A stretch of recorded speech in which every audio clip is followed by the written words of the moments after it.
विद्यार्थी मित्रांनो, आज आपण आद्य कृषकः पृथ्वैन्यः प्रथमः पाठः आद्य कृषकः पृथ्वैन्यः या पाठातील शेवटचा परिच्छेद, तिसरा परिच्छेद पाहणार आहोत. तर या पूर्वीच्या परिच्छेदामध्ये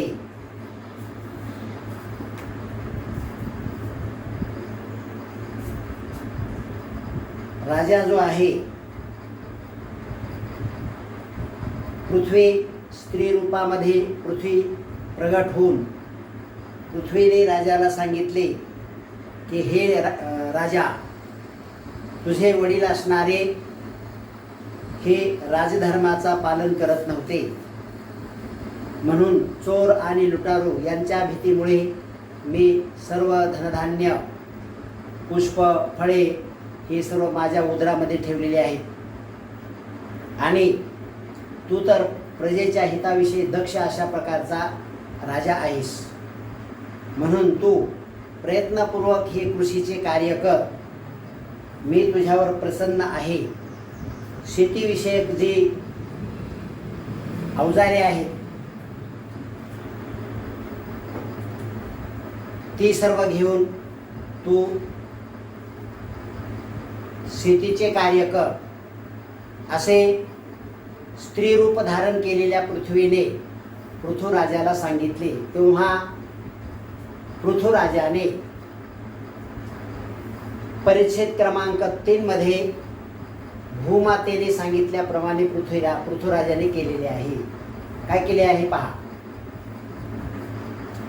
भूमातोः उपदेशं मनसि निधाय पृथुवैन्यः नदीनां मार्गम अवरुद्ध्य.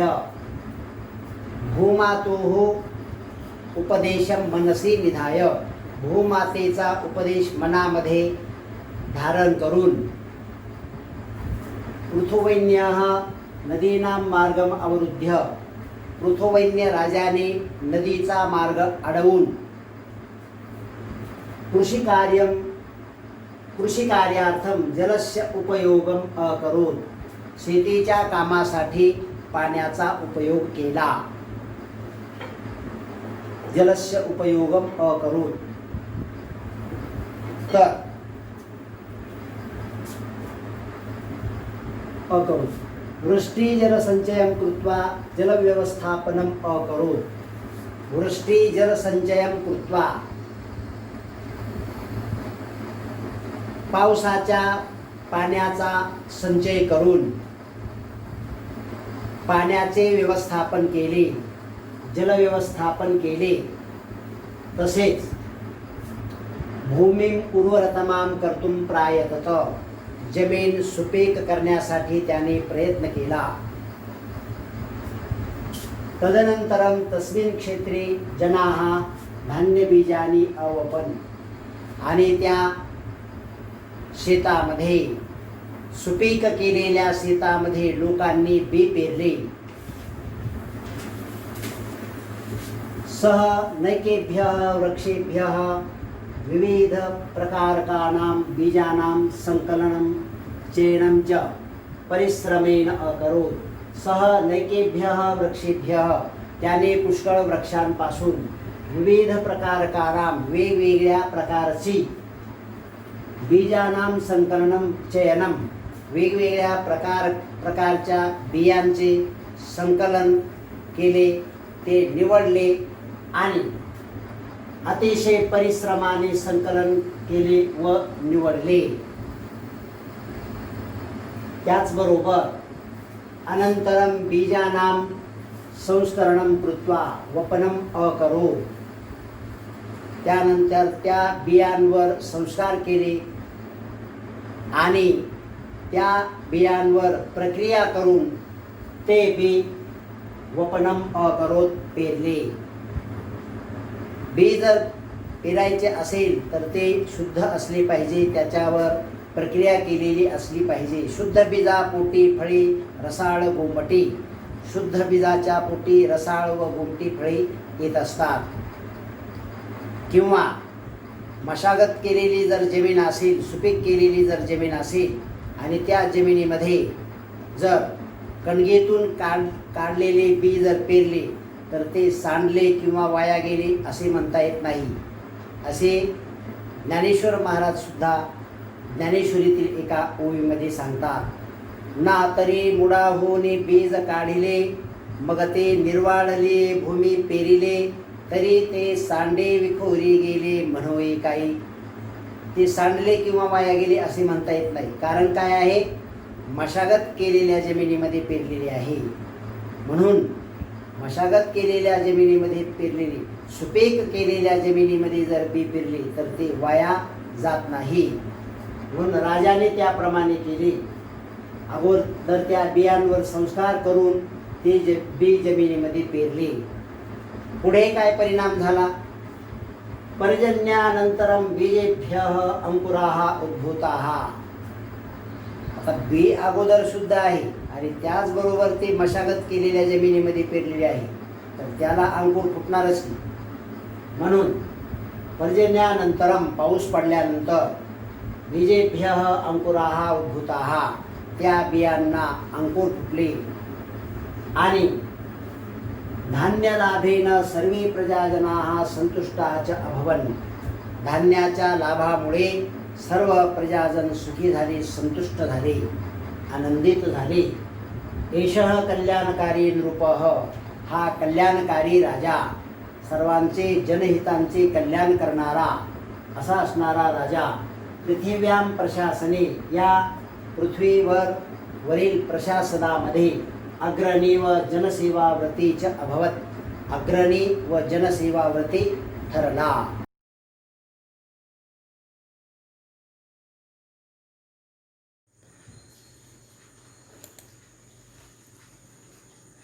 भाषाभ्यासः. विद्यार्थी मित्रांनो, पृथुवैन्य आद्य कृषकः पृथुवैन्यः या पाठावरील भाषाभ्यास आपण पाहत आहोत. एक वाक्येन उत्तरम लिखत, एका वाक्यात उत्तर लिहा. चारणाः किमर्थम उत्सुकाः. स्तुतिपाठक कशासाठी उत्सुक होते? उत्तर आहे चारणाः वैन्यस्य स्तुतिं गातुम उत्सुकाः. पृथुवैन्य राजाची स्तुती गाण्यासाठी उत्सुक होते. भ्रमण समये पृथुराजेन किं दृष्टम. भ्रमण करतेवेळी पृथुराजाने काय पाहिले?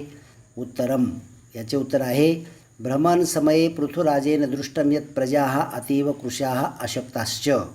भ्रमण करतेवेळी राजाने पाहिले की प्रजा अतिशय कृश आणि अशक्त आहे. वसुंधरायाः उदरे किं वर्तते. वसुंधरेच्या पोटामध्ये काय आहे? वसुंधरायाः उदरे धनधान्यादी सर्व वस्तुजातं वर्तते. हे उत्तर आहे. पुढचा प्रश्न. स्त्री रूपम धृत्वा पृथुनृपस्य पुरतः का प्रकटिता अभवन. स्त्रीचे रूप धारण करून पृथुराजाच्या पुढे कोण प्रगट झाली, असा प्रश्न आहे. तर याचे उत्तर आहे भूमी. भूमी स्त्रीरूप धारण करून पृथ्वीराजाच्या पुढे प्रगट झाली. भूमी ही स्त्रीरूपम धृत्वा पृथुनृपस्य पुरतः प्रकटिता अभवत. हे उत्तर आहे. पृथुवैन्यः कृषिकार्यार्थं जलस्य व्यवस्थापनं कथम अकरोत. पृथुराजाने शेतीच्या कामासाठी पाण्याचे व्यवस्थापन कसे केले? उत्तर आहे पृथुवैन्यः नदीनां मार्गमवरुध्य तथा वृष्टिजलसंचयं कृत्वा कृषिकार्यार्थं जलस्य व्यवस्थापनं अकरोत. हे उत्तर आहे त्याचे. माध्यम भाषेया उत्तरत. मराठी भाषेत उत्तर लिहा. भूमाता पृथुवैन्यः किं किं उपादिशत. भूमातेने पृथुवैन्याला कोणता उपदेश केला? याचे उत्तर आहे स्त्रीरूप धारण करून प्रगट झालेल्या पृथ्वीने पृथुवैन्य राजाला तू शेतीची कामे कर, म्हणजे मी प्रसन्न होईल आणि माझ्या उदरात लपलेली धनधान्य, फळे, फुले प्रजेला मिळतील. नांगर, कुदळ, फावडी, विळे वगैरे घेऊन प्रजाजनांबरोबर शेतीची कामे सुरू कर, असा उपदेश केला. पुढचा प्रश्न विद्यार्थी मित्रांनो.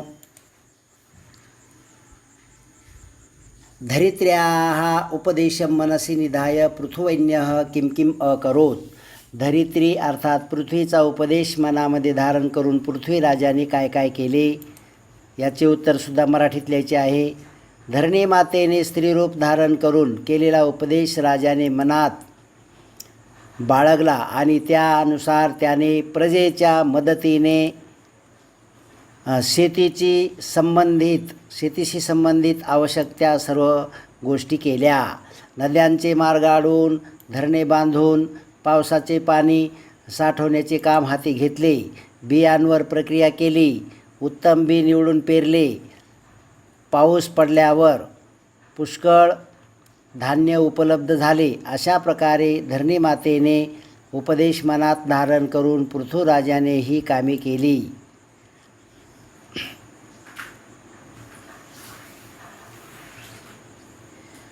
उत्तम बी निवडून पेरले. पाऊस पडल्यावर पुष्कळ धान्य उपलब्ध झाले. अशा प्रकारे धरणी मातेचा उपदेश मनात धारण करून पृथ्वीराजाने ही कामे केली.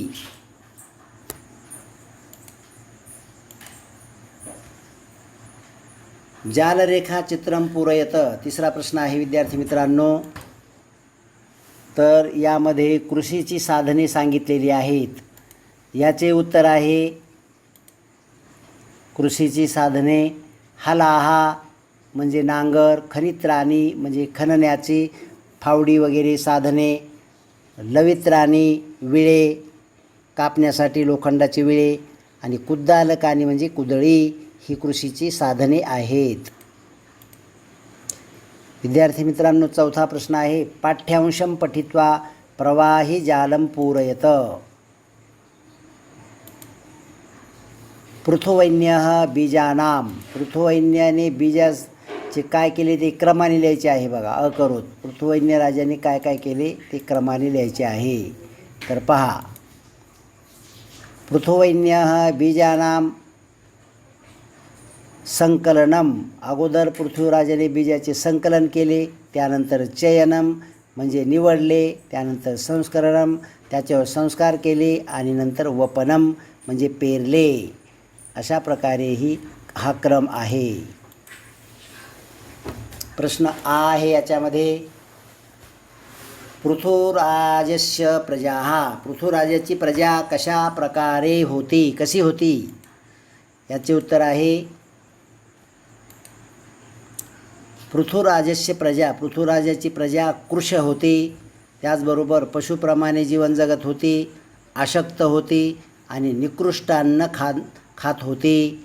अशा प्रकारे पृथुराजाची प्रजा होती.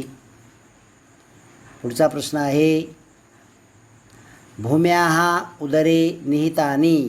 भूमीच्या पोटामध्ये काय काय आहेत. तर धनानी. धन भूमीच्या पोटामध्ये होते. त्याचबरोबर भूमीच्या पोटामध्ये धान्य होते. भूमीच्या पोटामध्ये फुले होती. भूमीच्या पोटामध्ये फळे होती. इत्यादी ही ह्या वस्तू भूमीच्या पोटामध्ये होत्या. प्रश्न पाचवा. प्रश्न निर्माणम कुरुत. प्रश्न निर्माण करा. प्रयाग क्षेत्री पृथुराजस्य राजधानी आसीत. प्रयाग क्षेत्रामध्ये पृथुराजाची राजधानी होती. तर विद्यार्थी मित्रांनो, हे प्रयाग क्षेत्री सप्तमी विभक्ती आहे. आणि सप्तमी विभक्तीबद्दल कुत्र हे अव्यय येत असतं. इथं हे कुत्र अव्यय आहे. कुत्र पृथुराजस्य राजधानी आसीत. पृथुराजाची राजधानी कोठे होती. कुत्र म्हणजे कोठे होती. पुढचा प्रश्न. प्रजा पशुवत जीवंती. प्रजा पशुप्रमाणे जीवन जगत होती. आता अधोरेखांकित केलेला जो शब्द असतो त्या शब्दाच्या ऐवजी किम सर्वनामाचे रूप लिहायचे असते. तेव्हा प्रश्न बनतो. तर प्रजा पशुप्रमाणे जीवन जगत होती. तर पशुवत शब्दाच्या ऐवजी किम सर्वनामाचे रूप कथम आलेले आहे. हे अव्यय. प्रजा कथम जीवंती. प्रजा कशी जीवन जगत होती. कथम म्हणजे कशी. कथम हे किम सर्वनामाचे रूप आहे. अर्थात हे अव्यय आहे किम सर्वनामापासून बनलेले. धनधान्यादि वस्तुजातं वसुंधरायाः उदर एव वर्तते. धनधान्यादी सर्व वस्तू वसुंधरेच्या पोटामध्ये होत्या. आता वसुंधरायाः या शब्दाला अधोरेखांकित केलेले आहे. वसुंधरा दीर्घ आकारानंतराम, त्याची षष्ठी विभक्ती एकवचन. तर किम सर्वनामाची तुम्हाला षष्ठी विभक्ती एकवचन बनवायचं आहे आणि वसुंधरा या हा शब्द काढायचा, किम सर्वनामाची षष्ठी वापरायची, तेव्हा प्रश्न तयार होतो. पहा, धनधान्यादी वस्तुजातं कस्याः उदर एव वर्तते. कस्याः हे वसुंधरा या हा षष्ठी आणि इथं किम सर्वनामाची षष्ठी केली कस्याः. तर हा प्रश्न तयार झाला. याचे उत्तर आहे कस्याः, म्हणजे कोणाच्या पोटामध्ये धनधान्यादी वस्तू होत्या. नेक्स्ट पुढचा प्रश्न. पर्जन्यानंतरम बीजेभ्यः अंकुराः उद्भूताः. पर्जन्यानंतर बीजेभ्यः अंकुराः उद्भूताः, जमिनीमधून अंकुर फुटले. तर बीजेभ्यः अधोरेखांकित केलेला शब्द आहे, त्याच्याऐवजी शब्द आहे केभ्यः. बीजेभ्यः पंचमी विभक्ती बहुवचन, केभ्यः पंचमी विभक्ती बहुवचन. पर्जन्यानंतर पावसानंतर कोणापासून अंकुर उत्पन्न झाले. तर बीजांपासून याचं उत्तर केभ्यः बीजेभ्यः. पुढचा प्रश्न आहे सूचनानुसारम कृतीः कुरुत. सूचनेप्रमाणे कृती करा. सूचनेप्रमाणे कृती करा. पृथुवैन्यस्य निस्पृहतां ज्ञात्वा स्तुतिगायकाः प्रसन्नाः अभवन्. पृथुवैन्याची निस्पृहता जाणून गायक प्रसन्न झाले. पूर्वकालवाचक त्वांत अव्ययम निष्कासयत. पूर्वकालवाचक त्वांत अव्यय काढायचे आहे. तर याचे उत्तर आहे पृथुवैन्यस्य निस्पृहताम् अजानन् स्तुतिगायकाः प्रसन्नाः अभवञ्च. अभवन प्रथम पुरुष बहुवचन लंगलकार आणि त्याचप्रमाणे ज्ञा धातूचे काय करायचे आहे, प्रथम पुरुष बहुवचन लंगलकार बनवायचे आहे. तर हे इथं बनविले अजानन. ज्ञात्वाचे ज्ञा धातूचे प्रथम पुरुष बहुवचन लंगलकार का बनविले, कारण ज्या वाक्यामध्ये त्वांत अव्यय आहे त्याच वाक्यातील शेवटचे क्रियापद बघायचे, कोणत्या लकाराचे आहे, कोणत्या वचनाचे आहे, कोणता पुरुष आहे आणि त्याच लकारामध्ये त्याच वचनामध्ये त्याच पुरुषामध्ये ह्या धातूचे रूप बनवायचे असते. त्वांत अव्ययामध्ये जो धातू आहे त्या धातूचे रूप त्याच वाक्यातील शेवटच्या क्रियापदाप्रमाणे बनवायचे असते. तर शेवटचे क्रियापद आहे लंग लकार प्रथम पुरुष बहुवचन. मग ह्या ज्ञा धातूचे बनविले लंग लकार प्रथम पुरुष बहुवचन. चला पुढे. त्वं प्रयत्नेन कृषिकार्यं करोषि. तू प्रयत्नाने कृषिकार्य करतोस. त्वं स्थाने भवान योजयत. तर विद्यार्थी मित्रांनो, त्वं बरोबर मध्यम पुरुष येत असतो आणि भवान बरोबर उत्तम पुरुष येत असतो. तर बघा या ठिकाणी उत्तम पुरुष आलेला आहे. भवान प्रयत्नेन कृषिकार्यं करोति. करोति हे प्रथम पुरुष आहे, उत्तम पुरुष नाही, प्रथम पुरुष येत असतो. भवान बरोबर नेहमी प्रथम पुरुषच येतो. भवान या कर्त्याबरोबर प्रथम पुरुष येत असतो. त्वं धनुः त्यज. त्वं स्थाने भवान योजयत. याचे उत्तर आहे भवान धनुः त्यजतु. हे आज्ञार्थ आहे, मध्यम पुरुष एकवचन लोटलकाराचे आणि हे लोटलकाराचे आहे प्रथम पुरुष एकवचन.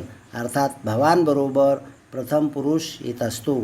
भवान या कर्त्याबरोबर प्रथम पुरुष लकार कोणताही असो आणि त्वं या कर्त्याबरोबर मध्यम पुरुष लकार कोणताही असो, लटलकार असो लंगलकार असो, लोटलकार असो विधिलिंगलकार असो. पुढे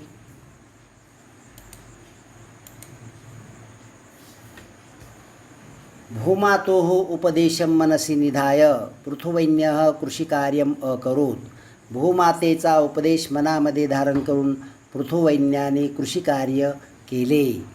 भूमातु स्थाने भूमी शब्दस्य योग्यम रूपम लिखत.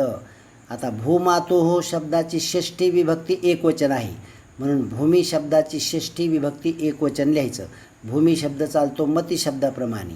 मती शब्दाची षष्ठी विभक्ती एकवचनामध्ये 2 रूपे बनतात. मतेहे मत्याहा, तसं याचं होईल भूमेहे भूम्याहा.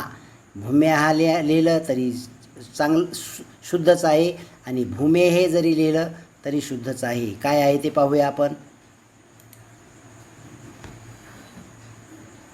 भूमेहे लिहिलेलं आहे. भूमेहे हे पहा. भूमेहे भूमेहे उपदेशम मनसी निधाय पृथ्वैन्यः कृषिकार्यम अकरोत्. प्रजाजनैः सह कृषिकार्यम कुरु. लकारम लिखत. विद्यार्थी मित्रांनो, लकारम लिखत जेव्हा हा प्रश्न येतो तेव्हा तुम्हाला प्रत्येक धातूची क्रियापदे पाठ असली पाहिजेत. हे कुरु लोट लकाराचे आहेत. लोट लकार आहे हे. लोट लकार प्रथम मध्यम पुरुष एकवचन. लकार लिहायचा असतो फक्त, वचन पुरुष नाही लिहायचं, पण लोट लकार आहे हा. मग हे लोट लकार कशावरून आहे, ही रूपे जर पाठ असली तर तुमच्या लक्षात येईल की हा लोट लकार आहे. तर प्रत्येक लकाराची क्रियापदे तुम्हाला पाठांतर असली पाहिजेत, तेव्हा हा प्रश्न तुम्हाला सोडविता येईल. म्हणून प्रथम गणापासून दशम गणापर्यंत 5ही लकाराची रूपे लटलकार, लंगलकार, लोटलकार, विधिलिंग लकार आणि लृट लकार म्हणजे श भविष्यकाळ, ही सर्व रूपे पाठांतर असली पाहिजे.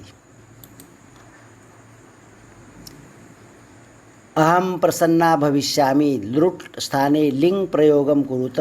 बघा, आत्ताच विषय झाला आपला. लृट लकारच्या ठिकाणी लिंग लकार प्रयोग करायचा आहे. लृट लकाराचं वचन बघायचं, पुरुष बघायचा. इथं वचन बघायचं, पुरुष पाहायचा, आणि तेच लिंग लकाराचं पुरुष आणि वचन, आणि तोच लकार मात्र बदलायचा. तर हे आहे लृट लकाराचं रूप. उत्तम पुरुष एकवचन, तर लिंग लकाराचे उत्तम पुरुष एकवचन बनवा, तर काय होईल, भवेयम. भवेयम होईलच. हे भवेयम पाठांतर असलं पाहिजे. या लिंग लकाराची प्रत्यय विद्यार्थी मित्रांनो पाठ करा, क्रियापदे पाठ करा. इयम, इव, इम अशा प्रकारची त्याची क्रिया हे आहेत. भवेयम, भवेव, भवेम अशी रूपे आहेत. पुढे भूमी स्त्रीरूपम धृत्वा तस्य पुरतः प्रकटिता अभवत. पूर्वकाल वाचक त्वांताव्यम निष्कासयत. त्वांताव्ये काढता वेळेस तुम्हाला सांगितलं यापूर्वीच मी. आता या ठिकाणी काय आहे, या वाक्यामध्ये आहे अभवत. हे आहे लंग लकार प्रथम पुरुष एकवचन. तर या ध्रुव धातूचं काय करायचं आहे, लंग लकार प्रथम पुरुष एकवचन. तर काय होईल, ध्रुव धातू आहे, पहिल्याच गणातला आहे, परंतु तो प्रयोजक असल्यामुळे दशम गणातील धातूप्रमाणे चालतो, म्हणून याचे होईल अधारयत. अधारयत असं रूप होईल. पुढे भूमेः स्त्रीरूपम अधारयत तस्य पुरतः प्रकटिता अभवच्च. तर या ठिकाणी अधारयतमध्ये त व्यंजन पाहिजे विद्यार्थी मित्रांनो. हा प्रिंट दोष आहे. त या ठिकाणी व्यंजन पाहिजे, कारण पूर्ण त जर असला तर तो आत्मनेपदी असतो, आणि व्यंजन जर असेल तर तो परस्मैपदी असतो. हा परस्मैपदी धातू असल्यामुळे या ठिकाणी त व्यंजन पाहिजे, लक्षात घ्या.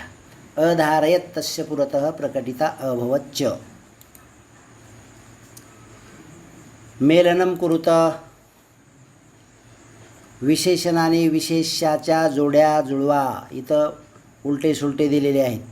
कृशचं हे पृथूचं विशेषण कृश, कृशाहा नाही. वेनहचं उर्वरा नाही. प्रजाचं आनंदिता नाही. भूमीचं दुःशासकः नाही. आणि प्रजाजनाहा या विशेष्याचं प्रजाहित दक्ष विशेषण नाही. उलट्या सुलट्या दिलेल्या आहेत. हे तुम्हाला जोड्या लावायच्या आहेत. तर काय होईल विद्यार्थी मित्रांनो, याचे उत्तर आहे पहा, कृशाहा प्रजाहा हे उत्तर आहे. उर्वराहा भूमिही, उर्वरा भूमिही. आनंदिताः प्रजाजनाः. दुःशासकः वेनः. प्रजाहितदक्षः पृथुः. असे हे विशेषण आणि विशेष्यांच्या जोड्या लावायच्या असतात. समानार्थक शब्दम लिखत, समानार्थक शब्द लिहायचे आहेत. तर समानार्थक शब्द लिहायचे आहेत. भूमी, राजा, धनु आणि नदी. तर काय आहे?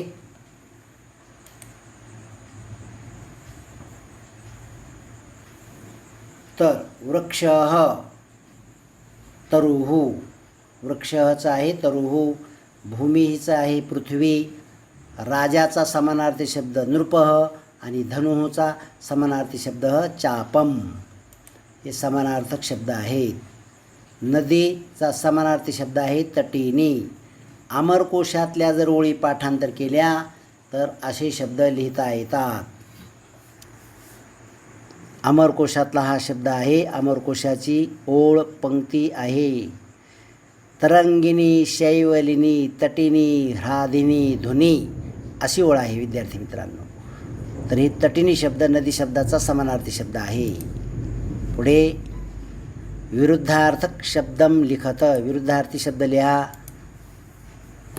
तर स्तुती शब्दासाठी विरुद्धार्थी शब्द आहे निंदा, सद्गुणाहा साठी दुर्गुणाहा.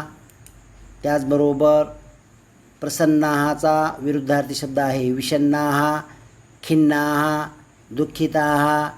अशक्ताहाचा अर्थ आहे शक्ताहा, सशक्ताहा. तर विद्यार्थी मित्रांनो पुरतःचा पृष्ठतः, पुरतः म्हणजे पुढे, पृष्ठतः म्हणजे मागे. कृशाहा, स्थूलाहा.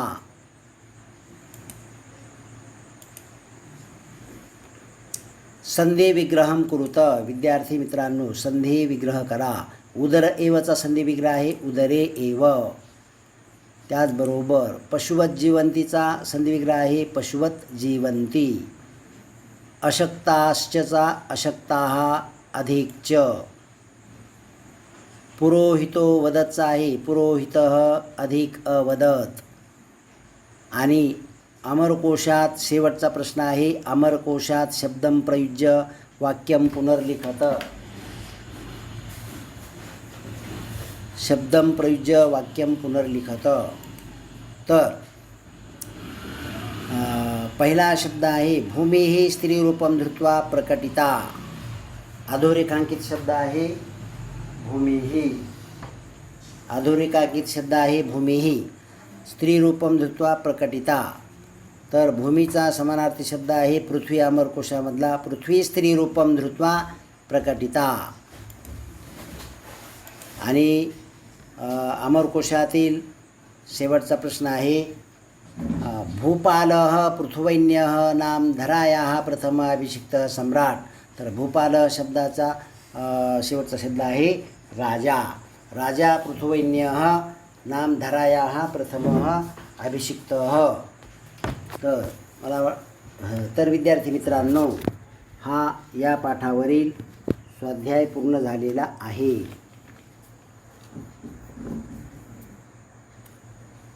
कह कम वदती. अजून एक प्रश्न आहे तिष्ठन्तु चारणाः. उत्तरम आहे नृपः चारणान अवदत. तत्प्राप्तुम यतस्व. उत्तरम पुरोहितः राजानम अवदत. पुरोहित राजाला म्हणाला. तव पिता दुःशासकः. उत्तरम आहे भूमी नृपम अवदत. भूमी राजाला म्हणाली. अतः धनुः त्यज. उत्तरम भूमी नृपम अवदत. भूमी पृथू राजाला म्हणाली.